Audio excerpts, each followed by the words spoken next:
I'd like to thank my guest, Mr. Mark Maxwell, aka Dr. Saxlove, correct?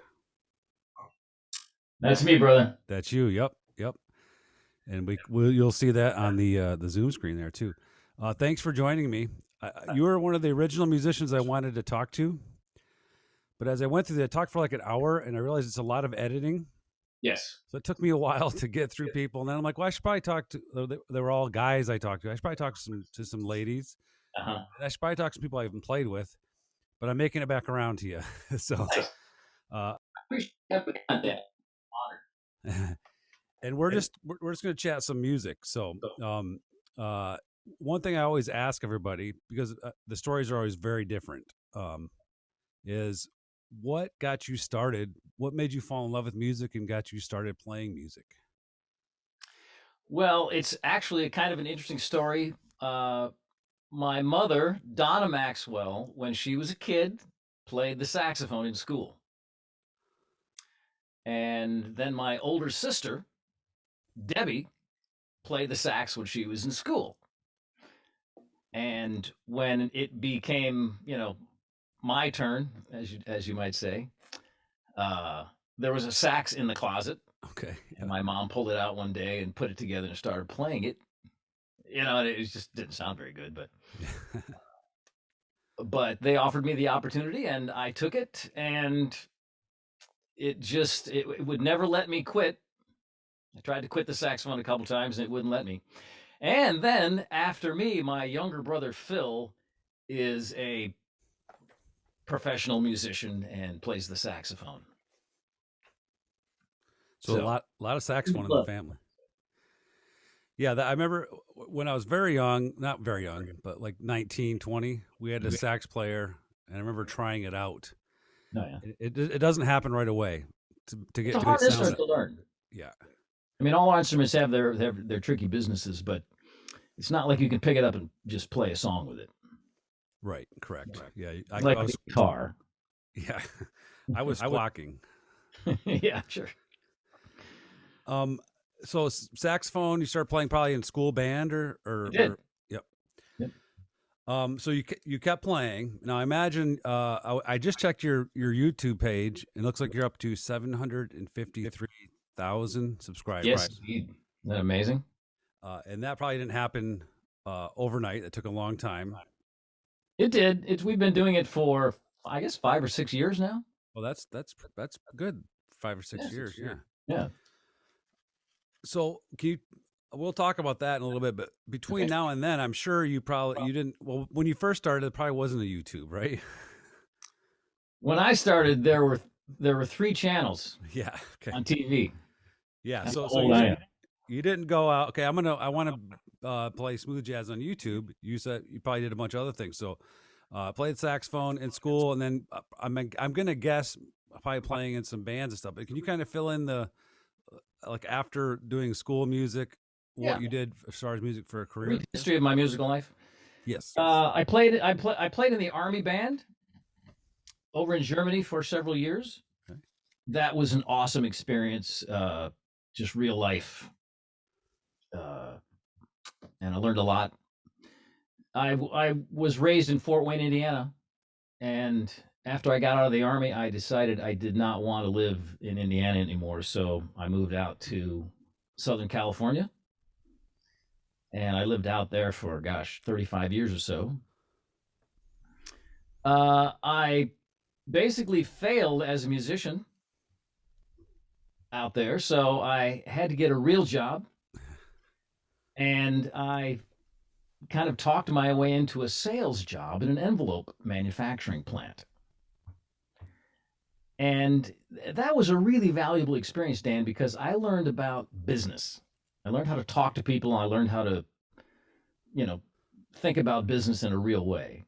And I was fairly successful at it too. So I had a little money to invest in musical enterprises. And it wasn't until I learned those lessons in life that I really became a successful professional. I started investing in myself, in my equipment. I started carrying myself in a more business-like manner, and things started falling together for me a little bit more. uh, through an interesting sequence of events, I ended up selling music that I had been recording at street fairs and art shows out in California and on the West Coast and up and down the coast and whatnot. And I did really well at that. I sold, well, we think we sold maybe 500,000 Wow. CDs and tapes over a 15-year period. That's a lot. Yeah. And it was a cool experience too, because I got to look people in the eye and play the saxophone and see how they reacted. And I realized that there was a certain thing that was happening. There was a certain sequence of notes and feelings and presentations that really affected people. And so I began to design music around that experience, that kind of face-to-face, heart-to-heart experience. And that's when I really became a successful recording artist and musician. Successful. Yeah. I would say. I'm glad you mentioned that. Like your experience, like you mentioned, you started with the, salesman and envelope factory, right? Exactly. And I'm glad you said how valuable that experience was, because a lot of like students I talk to and other musicians, like a lot of those jobs you're doing, you're learning things that you can use if you learn how to, if you mine those things for all the data you can get, you can use them in any career you want to do.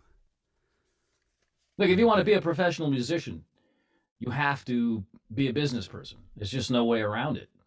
And I would even say that, and I'm sure you would agree that, because we've all known musicians who were better at business than they were at music, but they were successful as musicians because they did their business. Yep, and you have to stay disciplined with that too. And that's one thing I've always, since I've met you, I've admired and respected about you, and people in general that have that creative, artsy side, but also have the reality of experience where they know what they need to do to accomplish what they want to do, and they do put the work in to do it. Yeah, all the successful professionals that you and I know together are all good, competent business people. I mean, they're great musicians, but they take care of their business. Yep, and it's definitely a criteria you need to do. Yeah. So you were in Southern California. Where were you at out there? Like what? Well, I first moved to Ventura, which is just north of Los Angeles, but I ended up in Los Angeles. I lived in South Pasadena for a while and North Hollywood for a while. Moved around quite a bit out there, actually. I lived up in the Bay Area for a while. Okay, yeah, I was in San Francisco for a little while, and I was just out of college. Mm-hmm. And performing there, it was great. There were lots of places to perform and stuff, but there was a lot of competition, and it was a tough business. It was, and there was like an infinite amount of talent. That's the way I used to think about it. There's an infinite amount of talent. I used to go to these shitty little, pardon my French, clubs in LA and hear the most awesome musicians. And I'm sure they were making $45 or $50 or something. Yeah. And, I'd walk out of there being both completely inspired and completely dejected, to throw my saxophone off a bridge. Yeah. Because I would never be as good as those guys. But you kept going. So a lot of people experience something like that, and it makes them stop and want to quit, And you get that feeling, but there's another feeling where it's like, I'm going to work a little harder. I'm going to try a little more. I'm going to see what they're doing.